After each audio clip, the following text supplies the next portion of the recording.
Ei, Marco, tudo bem? Tá me ouvindo bem? Ranieri, Estela, tudo bem, pessoal? Deixa eu ver o pessoal chegando. Super bem, Marco, que coisa boa! É bom, né, quando a gente vê alguém super bem. Ainda mais às vésperas das vésperas, assim, da prova, como a gente tá. Ai, gente, minha cadeira aqui tá fazendo um super barulho. Você tá super bem, minha cadeira fazendo um super barulho, né? Deixa eu ver aqui. Cadê minha legislação?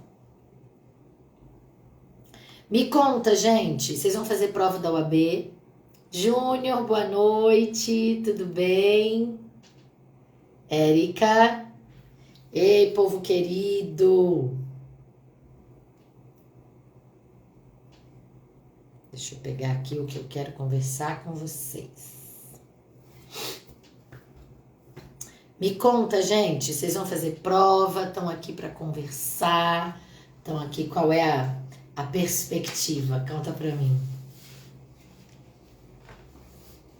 Ai, gente, um monte de coraçãozinho lindo. Fala comigo aqui, gente. Nós vamos bater um papo rapidinho sobre direito da criança e do adolescente, direito do consumidor. A gente tem pouco tempo, mas a gente pode tornar tudo sempre muito efetivo, né? Muito eficiente, inclusive. Tô só dando mais uns minutinhos, esperando o pessoal chegar. E aí a gente vai fazer a nossa conversa aqui sobre... Tô achando que a luz tá muito ruim, ou é impressão minha? Deixa eu ver se abaixando um pouquinho aqui melhora.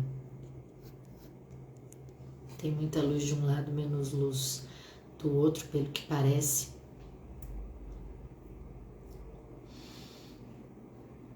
E aí, pessoal, me conta como é que tá essa expectativa, essa perspectiva, né?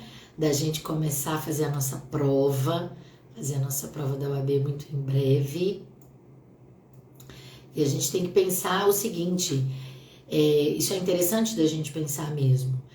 É muito comum quando o aluno vai fazer a prova da UAB, e olha que eu tô falando na qualidade de professora também de uma das chamadas grandes disciplinas, né? Pensando aqui em processo civil. Mas é muito comum a gente pensar no aluno, se me permite dizer, você é a melhor professora de direito civil do país. Obrigada, muito obrigada pelo carinho, viu? Fico muito feliz. Existem muitos outros professores, mas muito obrigada pelo carinho. Mas o que eu tava falando é exatamente isso. É muito comum a gente pensar assim, né? Muita gente traça uma estratégia e não tem nada de errado nisso. De pensar assim, bom, eu vou fazer uma prova da UAB que tem 80 questões e eu preciso acertar 40. Depois eu vou fazer uma segunda fase. E aí eu vou fazer uma segunda fase numa disciplina que eu escolhi, numa disciplina que eu optei, não é? E se eu vou fazer uma segunda fase numa disciplina que eu escolhi, que eu optei, nada me impede de fazer uma estratégia de estudar muito mais aquelas matérias correlatas à minha segunda fase. Então vamos pensar, eu vou fazer minha segunda fase em trabalho. Aí eu vou fazer minha segunda fase em trabalho, necessariamente eu vou estudar o quê? Ei, Diego, querido! Eu vou fazer minha segunda fase em trabalho, então o que eu vou estudar para a primeira? Trabalho, processo de trabalho necessariamente, ética, estatuto necessariamente, e aí eu vou fazer alguma coisa correlata. Então, por exemplo, o que eu vou fazer de correlato? Eu vou estudar constitucional, eu vou estudar processo civil. Então, eu vou fazer essas 5 e as outras eu vou estudar, por exemplo, penal, processo penal, eu não vou dar a mesma ênfase. É uma estratégia. Eu vou fazer a segunda fase em civil. Então eu vou ter que necessariamente estudar muito direito civil, processo civil, ex-CDC, que é o que a gente vai conversar hoje, e eu vou estudar constitucional, administrativo, ética e estatuto. Mas vou deixar trabalho, processo do trabalho num segundo plano, com menos ênfase. Não tem problema você estabelecer isso. Mas uma coisa é certa. As pequenas disciplinas, como por exemplo as que a gente vai conversar hoje, que é ECA e CDC, ou Direito da Criança e do Adolescente e Direito do Consumidor, elas têm uma vantagem. Especialmente o Direito do Consumidor tem uma super vantagem. Qual é a vantagem? Gente, tô aqui, ó, buscando Gente, olha aqui, a super vantagem. Adoro colocar esses filtros maravilhosos, né? Olha bem, gente, presta atenção como é que a gente fica. Olha que maravilhoso, né? Mas olha só, qual é a super vantagem da gente escolher assim, da gente colocar, da gente escolher... Tô escolhendo um filtro, gente, aqui. Conversando com vocês e pensando num filtro maravilhoso pra gente conversar. Olha que sensacional. Deixa eu ver se aqui se eu fico bem. Não vou ficar bem nesse filtro. Nós vamos ficar no nosso mesmo normal, porque não vai dar pra gente conversar com um coraçãozinho aqui aparecendo, né? Direito do consumidor é uma matéria do dia a dia. E como o direito do consumidor é uma matéria do dia a dia, é muito fácil você acertar as questões de direito do consumidor. Você só não pode ter um equívoco. Qual equívoco você não pode ter? Achar que nas questões de direito do consumidor, o consumidor vai sempre ganhar. Achar que nas questões de direito... Gostou, Diego? Achar que nas questões de direito do consumidor, o consumidor vai ter sempre razão. Porque o examinador de direito do consumidor, ele adora uma jurisprudência. Adora uma jurisprudência.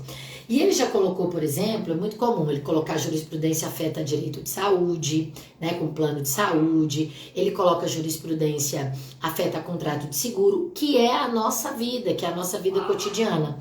Mas não é impossível que venha uma questão dizendo, por exemplo, que é permitido ao fornecedor cancelar o plano de saúde. Entendeu? Por quê? Porque quem diz isso é a jurisprudência. Se o plano de saúde é coletivo e houve o cancelamento do plano de saúde coletivo, nada obriga esse plano de saúde a agora criar uma categoria de plano de saúde individual, tão somente porque aquele consumidor exige. Então a gente tem que ter isso muito em mente. Mas assim, pagamento à vista, ninguém pode negar. Propaganda enganosa, propaganda abusiva, absolutamente vetadas. Então essas coisas a gente também tem clareza de que podem muito cair em direito do consumidor. Mas tem uma questão falando de direito do consumidor que eu tô louca para conversar com você. Por quê? Porque a gente tem pouco vídeo, né, em direito do consumidor, exatamente porque tem menos cobrança, tá certo? A gente faz uma distribuição proporcional e não tem nada de errado nisso. Mas tem uma questão que alterou o Código de Defesa do Consumidor em julho do ano passado, então a gente já está indo aí para um ano de alteração e não caiu ainda. E é um tema muito aquecido no dia a dia do consumidor, que é o tema do superendividamento. Para falar do tema do superendividamento, eu vou com você, tô olhando aqui comigo, né? Tô aqui no texto legislativo. A gente vai primeiro entender quem é o consumidor superendividado. E aí, se você pegar comigo o artigo 54A do Código de Defesa do Consumidor, ele tá escrito assim, ó: entende-se por superendividamento a impossibilidade manifesta de o consumidor, pessoa natural, de boa fé, pagar a totalidade de suas dívidas de consumo, exigíveis e vincendas, sem comprometer o seu mínimo existencial nos termos da regulamentação. Olha que ponto bom para cobrar na nossa prova. Primeiro, o consumidor pode ser uma pessoa física? Pode. O consumidor pode ser uma pessoa jurídica? Pode, desde que seja um consumidor voltado à sua atividade meio. Porque quando esse empresário, essa empresa, essa pessoa jurídica adquire produto ou utiliza ou contrata serviço para a sua atividade fim, aí nós não estamos falando de relação de consumo. Mas vamos pensar o seguinte, é muito comum cair na prova, já caiu uma vez. Ah, eu tinha lá um supermercado e esse supermercado comprava produtos de limpeza. Se esse supermercado compra produtos de limpeza para revender, ele não é consumidor, essa é a sua atividade fim. Ele é comprador, a relação é paritária. Mas se esse supermercado compra produtos de limpeza para fazer a limpeza das suas dependências a fim de que o estabelecimento esteja organizado para receber os seus clientes, aí o supermercado é consumidor, ele está adquirindo um produto para sua atividade meio. Esse consumidor, supermercado, pode utilizar das regras do superendividamento? Não pode. Consumidor, pessoa jurídica que está superendividado, vai ter outras formas de buscar o pagamento das suas dívidas. Mas o consumidor, pessoa física, pessoa natural, de boa fé, que teve comprometido o seu mínimo existencial, tem toda a possibilidade de pleitear as regras do superendividamento. Então, essa é a primeira distinção que você tem que fazer. Superendividamento acontece no caso de um consumidor, pessoa natural, de boa fé, estar impossibilitado, vale dizer, manifestamente impossibilitado de contribuir ou de arcar com o seu mínimo existencial. O que é o seu mínimo existencial? Eu costumo dizer que o mínimo existencial é maltez, moradia, alimentação, lazer, transporte, educação e saúde. Se isso tiver comprometido, gente, o consumidor, a pessoa não sabe, fala a verdade aqui comigo, a pessoa não sabe o que vai comer. A pessoa não sabe como vai pagar o condomínio. A pessoa não sabe como vai pagar o aluguel. Isso é muito sério. E aí, por que ela não sabe como vai fazer isso? Porque ela tá devendo cartão de crédito, ela tá devendo o banco, ela tá devendo a loja de departamento que ela precisou comprar roupa pro filho pequeno, ela tá devendo a conta de água, ela tá devendo a conta de luz. São todas relações de consumo. Aí, esse consumidor, pessoa natural, de boa fé, pode fazer o quê? Pode usar das alternativas do artigo 104A e 104B do direito do consumidor, do Código de Proteção e Defesa do Consumidor, que vão dizer o seguinte, olha aqui comigo que legal, a requerimento do consumidor superendividado, pessoa natural, o juiz poderá instaurar um processo de repactuação de dívidas com vistas à realização de uma audiência conciliatória presidida por ele consumidor, ou desculpe, por ele juiz, né? Presidida por ele juiz ou por um conciliador credenciado no juízo, com a presença de todos os credores de dívidas previstas no artigo 54A, ou seja, dívidas de consumo que não incluem aqui, claro, consumo de luxo, não é? Isso não vai aqui incluir, mas que pode, por exemplo, trazer aquilo que eu te falei, conta de água, conta de energia, loja de departamento, cartão de crédito, empréstimo bancário, crédito consignado, financiamento, consórcio. Aí o que a gente vai fazer? A gente vai trazer todos esses fornecedores e aí quando a gente trouxer todos esses fornecedores, a gente vai fazer o quê? Mostrar para eles um plano de pagamento. Então tá dizendo aqui que a requerimento do consumidor superendividado, pessoa natural, o juiz poderá instaurar um processo de repactuação de dívidas com vistas à realização de uma audiência conciliatória, presidida por ele, juiz, ou por um conciliador credenciado no juízo, com a presença de todos esses credores. Imagina aí, é uma super reunião, não é? Para quê? Para que o consumidor apresente uma proposta de plano de pagamento com prazo máximo de 5 anos, preservado o mínimo existencial nos termos da regulamentação e as garantias e formas de pagamento originalmente pactuadas. Ei, Zé querido, tudo bem? Então, o que vai acontecer? Nesse caso, o consumidor vai estabelecer um plano de pagamento, vai promover uma tentativa e vai dizer, eu dou conta de pagar assim. E qual é o tempo que o consumidor vai pagar, ou qual é o tempo que ele vai pagar essas dívidas que já estão vencidas, portanto já são exigíveis, e as vincendas. Ele vai poder pagar essas dívidas em até 5 anos. Então, o que a gente vai estabelecer? Uma super moratória. Professora, significa dizer que ele vai ter que pagar a integralidade da dívida? Não necessariamente. Eu, se tivesse que orientar alguém na hora de fazer o plano de pagamento, eu ia falar, aqui, faz o seguinte, sugere você pagar e ter um desconto. Você pode tentar pagar com 25% de desconto, com 20% de desconto, parcelado em mais vezes, parcelados em menos vezes. Faça várias propostas de pagamento. Tente fazer 2, 3, 4 possibilidades de pagamento. Aí você me pergunta, pode ser no juizado especial, né? Naquilo que as pessoas costumeiramente chamam de pequenas causas, mas a gente vai chamar de juizado especial? Pode, se a dívida for de até 40 salários mínimos, nada impede que a gente faça essa tentativa de conciliação nos juizados especiais. Excelente. Aí o que vai acontecer? A gente estabeleceu o plano de pagamento, juiz marcou essa audiência, vieram os fornecedores. Ah, o do banco não veio. Maravilha que o do banco não veio. Sabe por quê? Porque olha que interessante o que diz o artigo 104A em seu parágrafo 2º.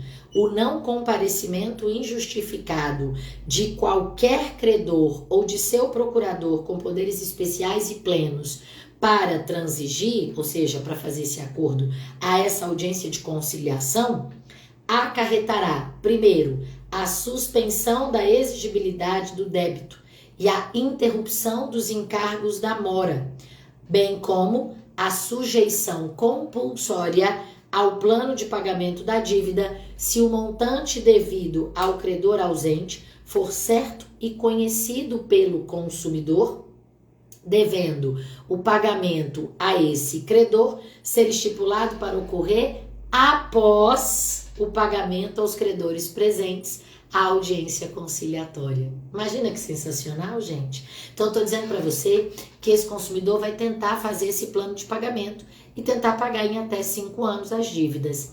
Ah, professora, mas e se os fornecedores não aceitarem o plano de pagamento? Não tem problema. Diz o artigo 104B do Código de Defesa do Consumidor que, se não houver êxito na conciliação, então o que vai acontecer? O juiz, a pedido do consumidor, instaurará um processo por superendividamento para revisão. Então, o contrato em que o consumidor está superendividado pode ser até mesmo revisado pelo juiz na hora desse processo. E aí está dizendo aqui, olha só, se não houver êxito, o juiz, a pedido do consumidor, instaurará um processo por superendividamento para revisão e integração dos contratos e repactuação das dívidas remanescentes, mediante um plano judicial compulsório, e procederá à citação de todos os credores cujos créditos não tenham integrado o acordo porventura celebrado. Estou querendo dizer para você o seguinte: quem não aceitar a proposta de repactuação das dívidas poderá sofrer uma determinação judicial de que é assim que vai ser pago. Entenderam isso? E aí vai ser o seguinte, o juiz determinou. Quando o juiz determina, o juiz profere uma sentença. E sentença é título executivo judicial. Vai envolver o cumprimento de sentença. E vai ser direito do consumidor pagar daquele jeito. Você me pergunta, professora, posso incluir o FIES? Não. FIES não é relação de consumo. Você me pergunta, professora, posso incluir aqui crédito imobiliário? Deixa eu te mostrar aqui o artigo 104A, parágrafo 1º. Excluem-se do processo de repactuação de dívidas, ainda que decorrentes das relações de consumo oriundas de contratos celebrados dolosamente e sem o propósito de realizar pagamento, bem como as dívidas provenientes de contrato de crédito com garantia real de financiamentos imobiliários e de crédito rural. Financiamento imobiliário não entra. Dívida que você tem, mas que está garantida por um penhor, por uma hipoteca, não entra. Crédito rural não entra. FIES não entra. Mas o financiamento do carro entra. Entendemos isso? Então, o consumidor pode tentar resolver a sua vida financeira, promovendo aqui uma repactuação de dívidas quando ele está super endividado. É o que eu estou falando para você. Como isso é muito do cotidiano e já tem praticamente 1 ano essa legislação e ainda não foi cobrado, eu acho que vale a pena a gente passar os olhos com mais atenção nos artigos 54A a 54F, bem como nos artigos 104A a 104C do Código de Defesa do Consumidor. Além de tudo, gente, a gente que está estudando isso tem como dever falar isso para as pessoas que estão super endividadas, porque a gente pode fazer com que elas, então, tentem sair dessa situação, com que elas tentem se esquivar, vamos dizer assim, desse problema que é o superendividamento, pagando as suas dívidas, mas de toda maneira, o que a gente vai fazer? A gente vai tentar dilatar as dívidas dessas pessoas. Tudo bem? Tranquilo? Estela, você me enviou uma solicitação para participar ao vivo, talvez foi por engano, ou você quer mesmo participar, quer fazer alguma pergunta? Fala para mim aqui, que eu terei o maior prazer em te responder, tá bom? Aí, gente, para além dessa questão do superendividamento, eu quero aproveitar e falar com você também uma outra questão que também me chama a atenção e que eu acho bem legal da gente conhecer, que é a questão da infiltração de agentes que vão verificar os crimes contra a dignidade sexual de menor que são praticados na internet. Aí eu já estou falando com você do direito da criança e do adolescente, do estatuto da criança e do adolescente. Oi, Estela, tudo bem, querida? Bem-vinda, bem-vinda. Fique à vontade, pode fazer a pergunta que você quiser, tá bom? E aí me chama a atenção também porque nunca caiu na prova. E aí quando não cai na prova, a gente vai tentando perceber aqui o perfil do nosso examinador, não é? No artigo 190A, a gente vai ver como é que funciona o procedimento de infiltração de agentes de polícia para a investigação de crimes contra a dignidade sexual de adolescente, de criança ou de adolescente. Olha bem, deixa eu contar aqui para você. O artigo 190A do ECA vai trazer 3 requisitos para acontecer essa infiltração. Primeiro, será precedida de autorização judicial. Nenhum agente de polícia será infiltrado sem autorização judicial. Até mesmo porque esse agente de polícia infiltrado muito provavelmente precisará mudar algumas características, mas precisará mudar especialmente o seu nome, o seu RG. Ele precisa ter um documento. Você imagina? A gente precisa colocar nas bases de dados que essa pessoa existe. E ela vai existir disfarçada. Sabe meio coisa de filme? Mas não é de filme não, é real. A gente precisa identificar o que está acontecendo, que crimes são esses que acontecem contra a dignidade sexual de criança e de adolescente. Então a primeira coisa será precedida de autorização judicial devidamente circunstanciada e fundamentada. Depois, segundo, para o juiz autorizar, alguém pediu. Quem pediu? Ou foi o MP ou foi o delegado de polícia. Quando o MP pede, vai dizer o artigo 190A, que é mediante requerimento do MP. Quando for o delegado de polícia, a gente vai dizer que é uma representação do delegado de polícia, demonstrando ali a sua necessidade, o alcance da tarefa desses policiais, os nomes ou apelidos das pessoas investigadas e ainda os dados de conexão ou cadastrais que permitam a identificação dessas pessoas. O prazo. Qual é o prazo de infiltração? De 90 a 720 dias. Olha que louco. O prazo mesmo, 90 dias, tá? Mas esse prazo de 90 dias poderá ser justificadamente prorrogado e chegar a até 720 dias. Enquanto estiver na operação, o agente infiltrado se comunica com o juiz e o juiz é que franqueia o acesso aos relatórios, ao Ministério Público e ao delegado de polícia. Esse é um ponto importante. Claro que aqui não comete crime o agente que ocultar a sua idade para colher indícios de autoria e de materialidade desses crimes contra a dignidade sexual. E, inclusive, pode ser que a gente tenha que fazer o quê? A gente vai incluir nos bancos de dados próprios, por exemplo, na Receita Federal, né? A gente vai dar um número de RG, esse número vai aparecer, né? Talvez até na Polícia Federal, se necessário for com passaporte, essas coisas. E aí vai dizer aqui que o órgão de registro e cadastro público poderá incluir nos bancos de dados, mediante, claro, procedimento sigiloso e requisição da autoridade policial, as informações necessárias à efetividade da identidade fictícia criada. E aí o que é que nós vamos ter?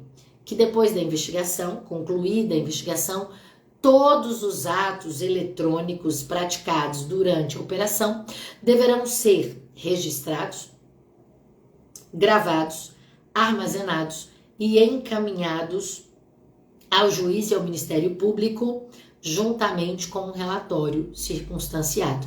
Então, veja, enquanto na operação, o agente se comunica com o juiz. Concluída a operação, ele vai fazer o relatório para entregar ao juiz e ao MP. Se liga nessa diferença, tudo bem? E aí a gente vai ter, claro, assegurada a preservação da identidade do agente policial infiltrado e a intimidade, óbvio, também, das crianças ou adolescentes envolvidos. Tudo bem? Outro ponto que me chama aqui a atenção e que vale a pena a gente conversar é sobre as regras de procedimentos do Estatuto da Criança e do Adolescente. Primeira coisa, qualquer procedimento, em regra, aplica subsidiariamente o Código de Processo Civil. Nós só vamos aplicar o Código de Processo Penal para apuração de crimes contra criança e adolescente. Ponto. Segundo, nós aprendemos no Código de Processo Civil que os prazos são contados em dias úteis. Mas no Estatuto da Criança e do Adolescente vai dizer que os procedimentos terão prazos contados em dias corridos. E aí, com o que eu fico? Dias úteis ou dias corridos? Dias corridos nos procedimentos do Juízo da Infância e da Juventude, obviamente. E por que obviamente? Porque no caso dos procedimentos no Juízo da Infância e da Juventude, que não forem para apurar crimes que aplicam o Código de Processo Penal, como diz o Arnaldo, a regra é clara. Está dizendo aqui de maneira expressa no artigo 152, parágrafo 2º. Aos prazos estabelecidos nesta lei e aplicáveis aos seus procedimentos são contados em dias corridos, excluído o dia do começo, incluído do vencimento, vedado o prazo em dobro para a Fazenda Pública e para o Ministério Público, de modo que a Defensoria Pública permanece com o seu prazo dobrado. Tudo bem? Então, essa é a primeira observação que eu precisava, quer dizer, na verdade, a segunda observação que eu precisava trazer aqui para você. Segundo, quando a gente fala de apuração de crime contra criança e adolescente, aí a gente já está indo mais ou menos lá para o artigo 225 do ECA, a gente vai ver o seguinte: no caso da apuração dos crimes, o que nós vamos ter? Nós vamos ter a aplicação do Código de Processo Penal. E aí nós vamos usar subsidiariamente as regras do Código de Processo Penal. E aí eu quero chamar a sua atenção, tô pegando aqui para você, né? Tô passando o dedo aqui, que é o seguinte: o artigo 227 do ECA diz que os crimes definidos nesta lei são de ação pública incondicionada. Os crimes definidos nesta lei são de ação penal pública incondicionada. E me chama muito a atenção quando a gente vê aqui a prática de crimes que dizem respeito à dignidade sexual, a colocar a criança e o adolescente em cenas de sexo explícito ou pornográficas. E aí vai dizer aqui o artigo 241-E. Esse artigo é muito importante para nós, porque a gente tem uma jurisprudência bem recente do STJ. O artigo 241-E vai dizer o seguinte: que, para efeito dos crimes previstos nesta lei, e a expressão cena de sexo explícito ou pornográfica compreende qualquer situação que envolva criança ou adolescente em atividades sexuais explícitas, reais ou simuladas, ou a exibição dos órgãos genitais de uma criança ou adolescente para fins primordialmente sexuais. O STJ diz que não importa se essa criança está vestida, se essa criança está nua, se houver ali um contexto de ato sexual ou de ato de pornografia. A criança pode estar vestida, que enquadra-se na situação do artigo 241-E. A criança pode estar vestida com ênfase e foco em sua genitália, nós vamos ter a mesma prática dos crimes sexuais, dos crimes contra criança e adolescente. Pode ser simulação, pode ser desenho, pode ser filme, pode ser reproduzir, pode ser armazenar, pode ser guardar, não importa, não importa, tudo bem? Então, eu precisava falar sobre isso com você, porque essas são questões que podem cair na nossa prova, tudo bem? Ficou alguma dúvida, meus amores? Não, né? Acredito que não tenha ficado nenhuma dúvida. Vi que algumas pessoas passaram por aqui, alguns professores queridos e maravilhosos também passaram por aqui e eu quero me colocar à sua disposição.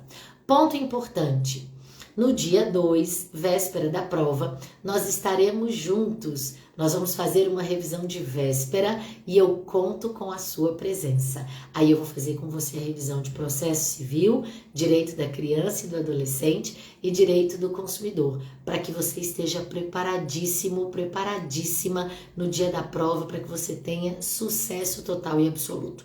Se ficar alguma dúvida daqui para lá, pode me chamar. Eu vou ter a maior alegria em responder você, em tirar as suas dúvidas. Pode me chamar no perfil Patrícia Dreyer, pode falar comigo, enfim, eu vou ter o YouTube não, no Instagram, Patrícia Dreyer. A nossa revisão, eu acredito que vai ser no YouTube sim, acredito que sim, tá? Estamos só resolvendo os últimos detalhes, nossa coordenação tá ajustando, mas a gente vai estar junto com certeza. Eu agradeço demais a participação de vocês e a gente se vê muito em breve. Beijo muito carinhoso. Tchau!